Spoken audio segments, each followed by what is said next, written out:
In June 2011, United States learned Iranian President Mahmoud Ahmadinejad was fucking around with new centrifuges. Egyptian physicist Mohammed Wawa al-Mashed was hired to produce the catalyzed uranium I was test a Schumer shed while he was on vacation.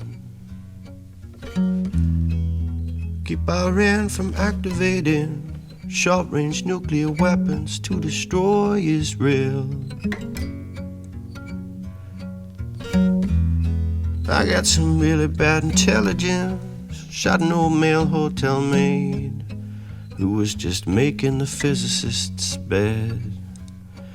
My evacuation team parked on the wrong street. I was arrested by the secret King's police. I got a fair dose of white torture, which is supposed to completely erase your sense of self.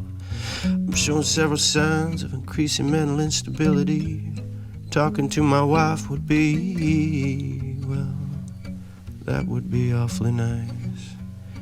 You can't just go right back to the US after target a guy on their behalf and some genius parked me in Amsterdam.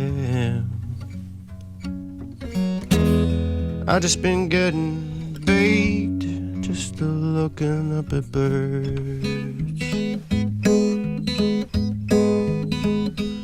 wondering why there aren't male hotel maids in other countries.